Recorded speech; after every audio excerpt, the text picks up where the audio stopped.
Coucou tout le monde, on se retrouve aujourd'hui pour une nouvelle vidéo. Je vous prends posée sur mon canapé dans la véranda. Je n'ai pas pris de notes, je n'ai pas préparé cette vidéo parce que j'ai vraiment envie qu'elle soit nature peinture. Je vous raconte mon ressenti. Alors vous avez pu voir dans le titre, c'est une story time qui me suis arrivée il y a très longtemps parce que c'était en 2012, donc il y a plus de 12 ans. Et ce qui a fait que j'ai été virée entre guillemets de mon centre équestre, ou du moins on m'a fortement conseillé de partir puisque je n'avais plus de cours à mon niveau, parce que je n'étais plus acceptée dans le cours de mon niveau. Alors tout commence à cette époque là, du coup j'étais en 3ème, ça faisait 4-5 ans que je montais dans ce centre équestre là. Ah oui, petit disclaimer, je ne fais pas cette vidéo pour attiser de la haine envers qui que ce soit, envers le centre équestre, envers son personnel, envers... Voilà, c'est juste, je vous raconte mon point de vue, je vais vous donner 2-3 petits conseils, si je peux me permettre, de choses que j'aurais voulu savoir avant de vivre ce genre d'histoire. Mais voilà, je fais ça, j'ai mis beaucoup de temps avant d'en parler, parce que je faisais déjà des vidéos à ce moment-là, mais j'ai mis du temps à vouloir en parler pour pas que voilà, ça crée d'histoire. Je veux juste que mon expérience puisse en aider quelques-uns d'entre vous. Voilà, c'est pas pour me plaindre, c'est pas pour quoi que ce soit. Au final, je n'en veux même pas aux personnes qui ont eu des torts dans cette histoire, tout simplement parce que ça m'a permis de changer de centre équestre, de découvrir plein de choses, plein de chevaux, et par la suite de devenir propriétaire de ma jument.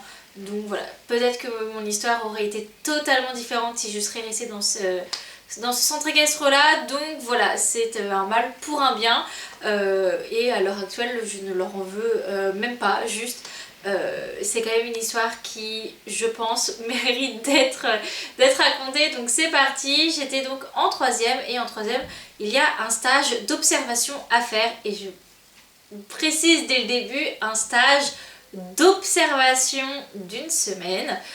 Et toutes mes copines de centre équestre qui étaient un petit peu plus âgées que moi l'ont toutes fait dans ce centre équestre là, et elles ont eu toutes des semaines incroyables. Elles montaient quasiment tous les jours à cheval, elles ont monté des nouveaux chevaux, elles ont fait des nouvelles expériences, elles ont appris à longer ou à faire des longues graines, enfin elles ont fait une multitude de choses qui avaient l'air ultra intéressant. Et pour une gamine qui a, parce que j'avais quel âge, j'avais 14 ans, pour une gamine qui a 14 ans, c'est un truc de fou. Alors je n'ai jamais voulu vraiment travailler dans les chevaux, je pense que je vous en ferai une vidéo de pourquoi du comment, mais voilà, j'avais envie d'aller faire mon stage de 3ème et bien, dans mon centre équestre, juste pour pouvoir passer une semaine avec les chevaux, me faire plein de souvenirs et kiffer ma vie. Ça ne s'est pas passé comme je le souhaitais, mais voilà, voilà les bases. Je vais donc demander si c'est possible d'aller faire mon stage. Bien sûr, on me dit qu'il n'y a aucun problème, et voilà. Donc déjà, ce qu'il faut savoir, c'est que le stage s'est passé en fin d'année, donc on était en décembre ou novembre, donc il faisait un peu froid, voilà. Je suis en Normandie, donc ce n'était pas des chaleurs merveilleuses, donc un peu compliqué l'hiver, mais voilà, on fait avec, et vous avez la visite du petit chat. Donc voilà, commence la semaine, très bien, donc j'arrive le lundi, donc j'avais des horaires style, je devais faire du 9h, 16h, 9h, 17h ou quelque chose comme ça. J'arrive aux écuries et je me retrouve donc avec la palefrenière du centre équestre qui me dit: bon bah voilà, en fait tu vas me suivre toute la semaine, c'est moi qui vais m'occuper de toi. Donc il n'y a pas de problème, très gentil. Je la connaissais pas vraiment parce que moi je venais monter le samedi, et le samedi elle ne travaille pas. Donc bon, clairement voilà, très gentil. Donc on a commencé à passer la matinée ensemble. Donc on nourrit les chevaux, on sort les chevaux au paddock. Enfin il y en a très peu qui sortent au paddock, donc on fait les peu de sorties. Voilà, on avait des bébés à s'occuper. Et en fait voilà, on fait ça. Donc ok, pas de problème. Ensuite on mange, donc on mange tous ensemble avec le directeur et la directrice. Et du coup elle expose le planning de la semaine donc pour la palefrenière. Et donc la palefrenière, on va lui donner un prénom, on va dire qu'elle s'appelle Cindy. Donc il donne du coup le programme à Cindy pour cette semaine. Et du coup moi par la même occasion je la suis. Et il faut faire les box. Donc jusque là aucun problème. Jusqu'à que je sache que les box se font à la main. Et c'est pas, il n'y a pas 2 box quoi, il y a une quarantaine de box. Les chevaux passent leur journée dans le box puisqu'ils sortent pour faire leur cours. Et je sais même pas s'ils ont 1 à 2 après-midi en dehors de leur box. Donc beaucoup de crottins, beaucoup de plein de trucs comme ça. Et de la paille est remis tous les jours, mais le crottin n'est pas enlevé. Donc ce qui fait qu'on a des box ultra remplis et le crottin, l'urine, tout, c'est lourd. C'est très lourd. Et quand tu as 14 ans, t'as pas de force. Enfin, en tout cas, moi, je n'avais pas de force. Et en fait, voilà, on avait des rangées de box à faire tous les jours pour que dans la semaine, les box soient faits. Alors, on s'est tapé les 2 premiers box à 2 et le reste, elle en faisait un et j'essayais tant bien mal d'en faire un. Mais en fait, vous vous rendez pas compte que déjà c'est un stage d'observation. Je savais très bien que j'allais pas observer et je ne souhaitais pas juste observer, je voulais faire. Mais en fait, le lundi après-midi, je n'ai fait que des box. Ok, mardi. Le matin, je devais surveiller les chevaux qui étaient lâchés dans la carrière parce qu'on préserve les terrains pour la belle saison. Donc les chevaux sont lâchés en carrière pendant une demi-heure et il fallait que je surveille qu'ils ne sautent pas la barrière, qu'ils ne mangent pas les barres d'obstacles et qu'ils ne fassent pas les andouilles. Donc en fait, j'étais dans la carrière, assise sur un obstacle, à attendre que le temps passe et que les chevaux fassent quelque chose parce qu'en fait ils ne faisaient rien. Certains galopaient un peu, d'autres ils attendaient que ça passe et qu'ils soient re-rentrés dans le box. J'avais froid, j'avais très froid et je n'avais pas de portable à ce moment-là. Enfin, j'en avais un petit pour appeler ma mère, mais j'ai pas internet, pas Instagram, pas tout ce que tu voulais à cette époque-là. Donc c'était bien long et voilà. Ensuite, mardi après-midi, que des box. Sympathique, on adore. Donc à côté de ça, on faisait bien évidemment nourrir. Mais en fait, on faisait que ça, on nourrissait. Et il y avait que les poulains qui avaient le droit d'aller les poulains et leur maman qui avaient le droit d'aller au paddock. Le reste, c'était un peu dans la carrière. Et au final, la carrière, moi, je l'ai fait mardi matin et un tout petit peu mercredi matin avant que le début des cours. Et mercredi matin, j'arrive et là on fait des box. Voilà. En fait, j'ai passé ma semaine à retirer du fumier de box. J'ai rien contre ça, hein. De toute façon il faut que ce soit fait, voilà, il faut.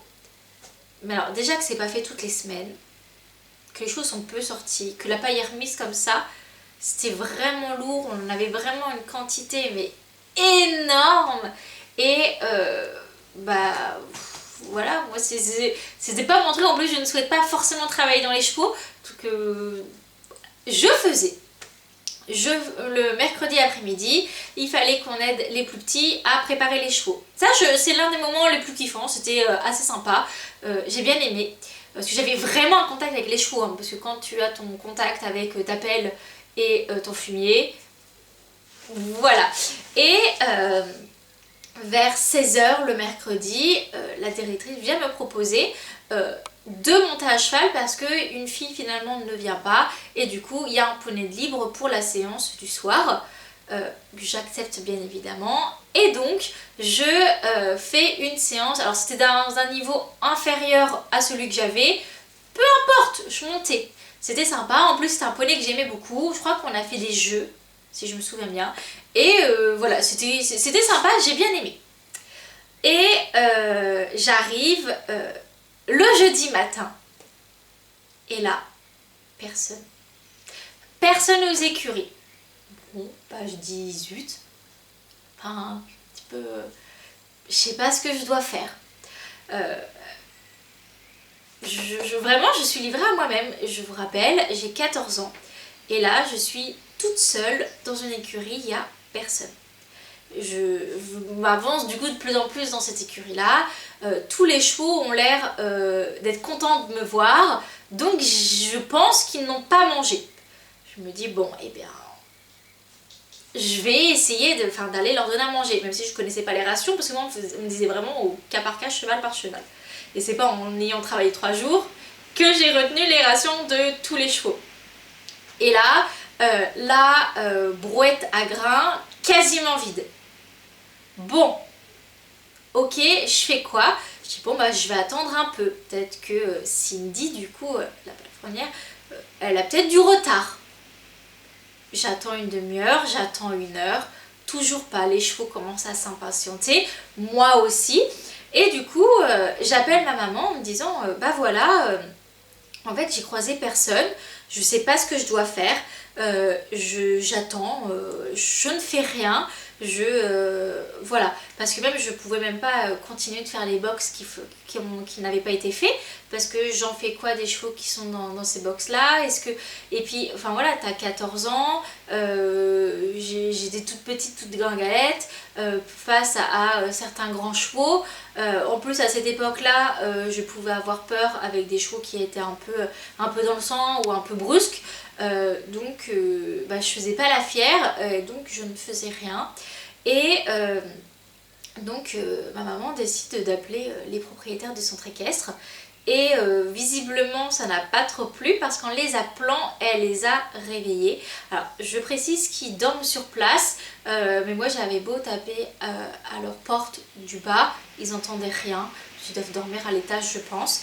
Et donc en téléphonant plusieurs fois, en les harcelant au téléphone, bah ça a fini par les réveiller et bah ils étaient pas très contents. Je précise qu'à ce moment-là, il devait être entre 10h, 10h30 quoi. Bon, voilà, ils sont pas très contents et du coup la directrice finit par me rejoindre aux écuries. Voilà, elle me dit qu'elle n'est pas très contente et que surtout son mari n'est pas très content de s'être fait réveiller parce que c'est pas à lui de s'occuper des écuries, notamment le matin, machin et tout. Donc voilà.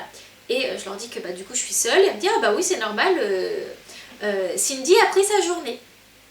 Ah d'accord. Moi il n'y a aucun problème, hein. Si elle ne travaille pas, elle a pris sa journée, tant mieux pour elle. Mais donc en fait c'est à moi de la remplacer. J'étais pas au courant. Je dois faire du coup tout son boulot de toute la journée. Je rappelle que j'ai 14 ans, que je suis en stage d'observation et que je ne suis absolument pas payée pour faire tout ça. Alors elle me dit c'est le 4e jour que tu es là, tu sais très bien ce que tu dois faire. Je dis par exemple pour nourrir, déjà de 1 je savais pas s'ils avaient été nourris ou pas, de 2 il n'y a plus de grains. Ah bon, alors on va essayer. Puis en plus elle ne savait même pas où était le stock de grains, enfin c'était le bordel.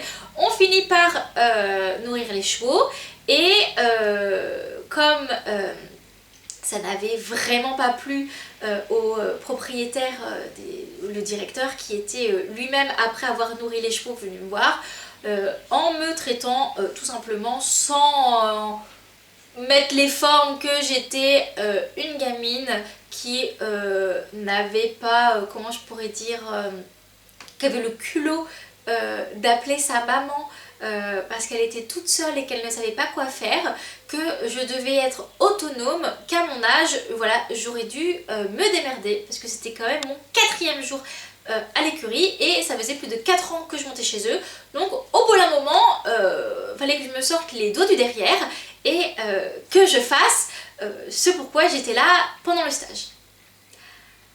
Moi je ne réponds rien à ça, je suis trop timide, il m'impressionne de trop et je m'écrase, je ne dis rien, sauf que ma maman qui me demande des nouvelles régulièrement lors de cette matinée, je la mets au courant de ce qu'il en est et elle décide d'appeler le collège pour faire part de la péripétie de ce matin-là Et le collège dit ah, mais non, en fait vous allez tout de suite récupérer votre fille. Le stage s'arrête là, elle ne sera pas pénalisée pour l'évaluation, pour tout ça, mais le stage s'arrête là pour elle. C'est un stage d'observation. On sait très bien que les élèves ne font pas que d'observer, parce qu'une semaine en ne faisant rien ça peut être très long, mais ce ne sont pas des larbins, oui, ce ne sont pas des larbins qui doivent faire le travail des autres. Je vais ouvrir mon chat. Donc elle vient me récupérer aux écuries, au centre équestre. Ça n'a forcément pas plu du tout au directeur et à la directrice qui se sont rendus compte que eh bien, je l'ai laissé, donc il devait être 11h30 et le reste de la journée, eh ben, il n'y avait personne aux écuries pour nourrir les chevaux, pour faire les box, pour faire tout ça. Et bah c'était à eux du coup de le faire. Ça n'a pas plu non plus que quand ma mère est arrivée, elle n'était pas très joyeuse de ce qui s'était passé ce matin-là.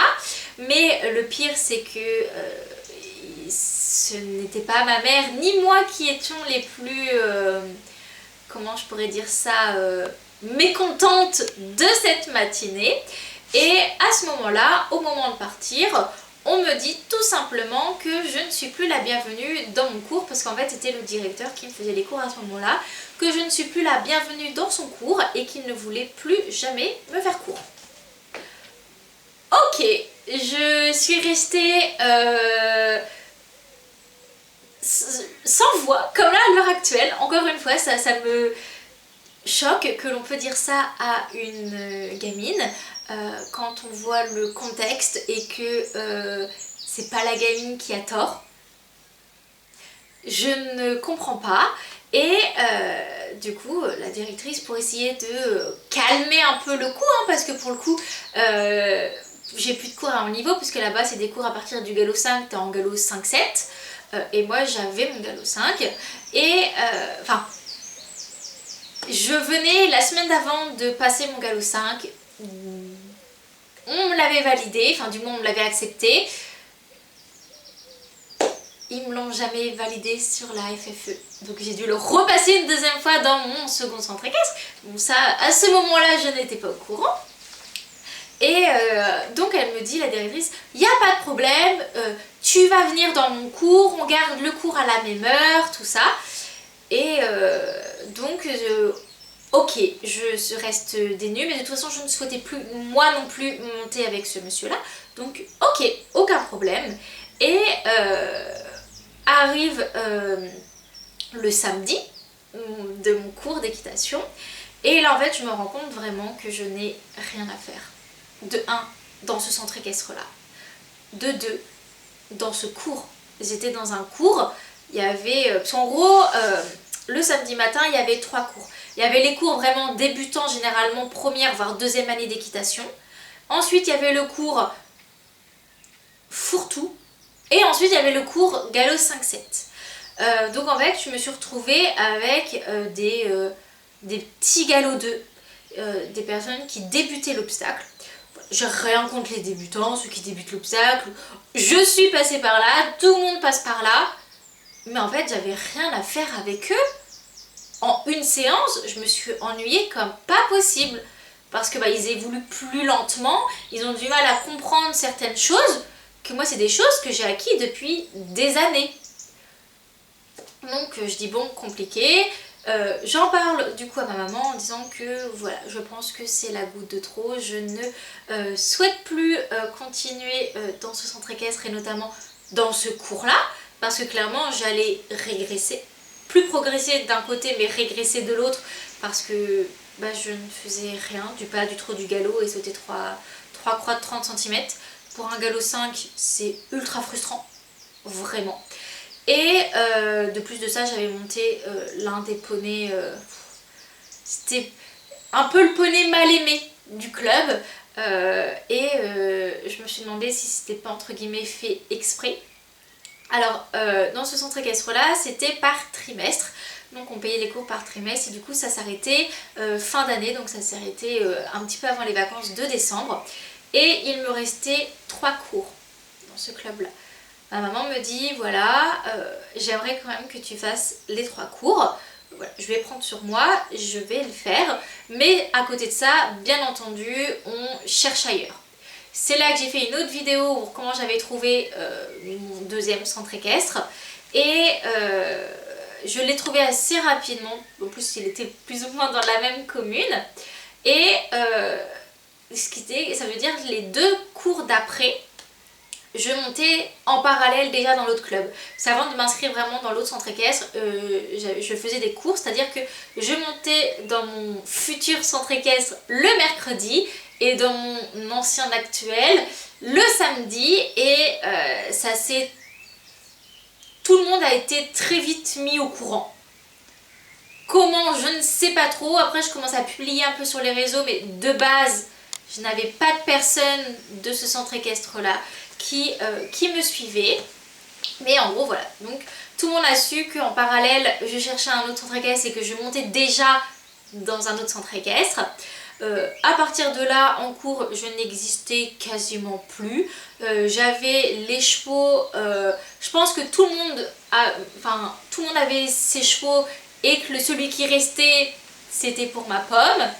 Pareil, les exercices, on faisait toujours des exercices qui n'avaient aucun sens par rapport à mon niveau et à mon expérience en équitation.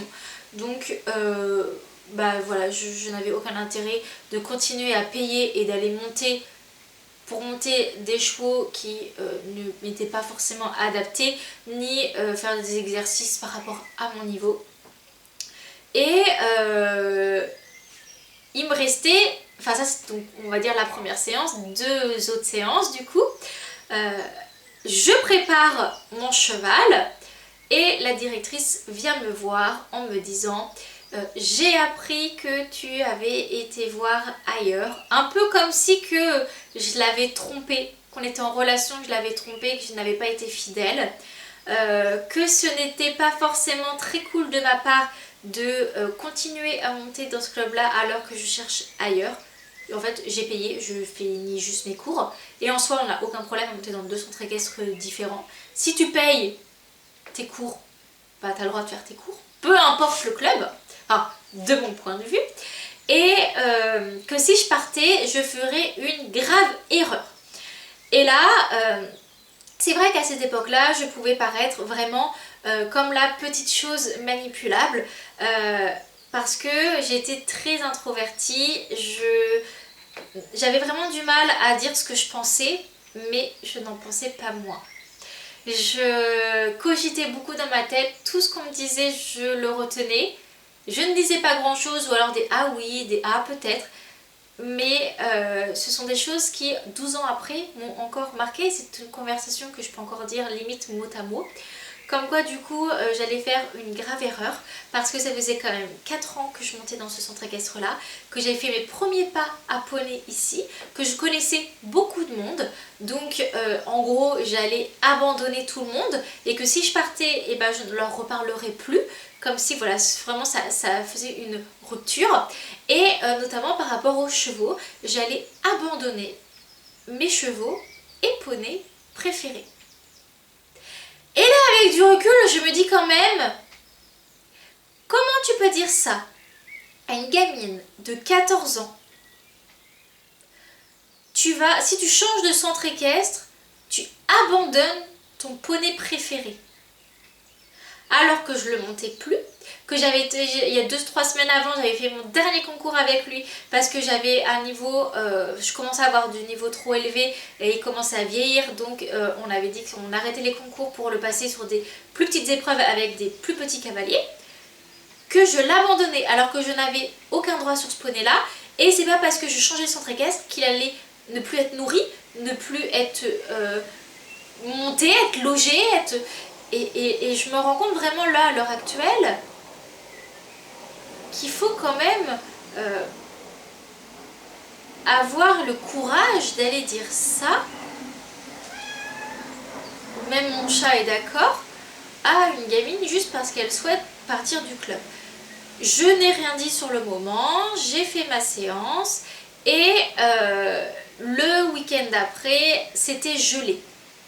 Donc comme il n'y avait pas de manège, carrière gelée égale cours annulé, et je n'ai donc jamais fait ce cours, le dernier cours que je devais. Il me reste donc un cours à prendre dans ce centre équestre là. Bien sûr je ne le prendrai jamais, surtout 12 ans après. Mais voilà comment s'est terminée l'histoire avec mon premier centre équestre. Qui au final, quand j'ai dit que... parce que à la suite de cette fameuse conversation, que j'ai dit ok voilà, elle a bien vu que je n'avais pas changé d'avis, que je ne lui répondais rien parce que je n'avais pas assez d'audace pour oser lui dire ce que je pensais. Voilà, le cours il était totalement inexistant, je n'existais pas. Je faisais l'exercice mais voilà, en plus je suis tombée ce dernier cours, je me rappelle, parce que moi-même je ne faisais pas d'effort à forcément bien monter. Ça m'avait quand même vachement perturbée cette conversation. Et au fond moi je pense que je savais que c'était mon dernier cours, que je savais que je ne reviendrais pas la semaine d'après. Parce que déjà c'était plus facile de me dire je suis venue au centre équestre en me disant que ça serait pas la dernière fois qu'en y allant en me disant que ce serait la dernière fois. Et j'ai vraiment ressenti au moment où je suis partie et tout que je n'étais plus la bienvenue et que cette conversation ça signait le soit tu restes ok, soit tu continues de monter dans un autre club ou X raison, on ne veut plus de toi ici. Vraiment, je l'ai ressenti comme ça. Je n'ai à l'heure actuelle aucune haine, comme je l'ai dit tout à l'heure, par rapport à ces personnes, parce que chacun voit les choses comme ils le veulent, chacun gère ses chevaux comme il veut. C'est juste que je ne suis pas en accord et en raccord avec ça, avec ces valeurs-là. Je suis bien contente d'avoir été ailleurs et de tout ce que ça a pu m'apporter. Mais c'est vrai que pour une gamine de 14 ans, ce n'est pas forcément très facile à vivre. Après, ce qu'il faut dire, c'est que ça faisait quelques mois que je tannais mes parents à changer de centre équestre parce que je souhaitais aller dans une écurie qui fait du concours en extérieur. Parce que là où j'étais, on faisait que du concours à la maison et moi je souhaitais vraiment faire du concours en extérieur. Donc ça ne m'a pas plus dérangé que ça de partir parce que de 1, voilà, je souhaitais plus ou moins partir. De 2, j'avais arrêté la saison avec mon poney de concours, mon poney de cœur, et je peinais à trouver un nouveau cheval pour aller faire du concours. Et de 2, en restant dans ce nouveau cours, je n'aurais jamais progressé et je pense que psychologiquement, je n'aurais pas pu monter très longtemps dans ce club là, sachant que je n'étais plus la bienvenue pour le directeur, que voilà, je ne progresserai plus, que je n'aurai plus des chevaux qui me fassent plaisir, j'aurai les chevaux par dépit et voilà, plein de choses qui au final c'était plutôt un mal pour un bien. Mais voilà, tout ça pour vous dire que j'y allais pour vivre ma meilleure semaine. Vivre ma meilleure semaine en apprenant plein de choses, en étant en contact avec les chevaux H24, qui s'est totalement transformé en cauchemar. Vraiment, parce que j'en ai un peu mal dormi les nuits d'après. Après il faut savoir que voilà, je me suis pas laissée démonter, notamment au collège j'ai donc fait mon rapport de stage et mon oral de stage. J'ai eu 20 à l'oral et 21 à l'écrit parce que j'ai eu le point bonus pour la présentation du dossier. Et voilà, tout simplement parce que je n'ai pas menti, j'ai dit directement ce qui s'était passé dans le stage, comment j'avais réagi et comment je voyais les choses. C'est quelque chose qui a été très bien perçu et donc c'est pour ça que j'avais eu du coup, la meilleure note aux 2 tests. Et ça m'a vraiment aidé et conforté dans l'idée que je ne souhaite pas travailler dans le milieu du cheval. Ça peut convenir à certaines personnes, je pense pas. Surtout à ce moment-là, je n'avais pas le mental du tout, mais du tout pour aller dans ce milieu-là. Et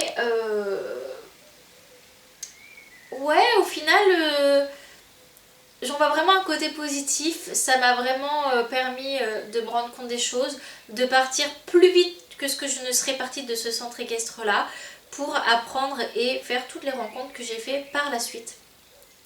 Et je ne vous conseillerais donc pas forcément d'aller faire un stage de troisième dans votre centre équestre. Si vous souhaitez absolument faire un stage de troisième dans le milieu équestre, vous pouvez soit aller dans un autre centre équestre, voire dans un autre, rester dans le milieu équestre, mais autre chose que dans un centre équestre. Si vous voulez vraiment voir ce qui se fait ailleurs, tout ça, parce qu'on peut être très déçu et là, pour le coup, ça m'a complètement fait partir de ce centre équestre là, et je vous conseillerais pour les personnes qui ne veulent pas vivre dans les chevaux d'aller faire un stage ailleurs. J'aurais pu découvrir d'autres choses, même pas forcément un métier ni un domaine qui me plaît, mais ça m'aurait permis de découvrir, de voir d'autres choses. Mais maintenant c'est fait, j'en ai tiré des leçons. J'espère que du coup ce petit témoignage, cette petite story time peut vous faire rendre compte de certaines choses. En tout cas j'espère que cette vidéo vous aura plu. On se retrouve une prochaine fois dans une prochaine vidéo. Bye bye.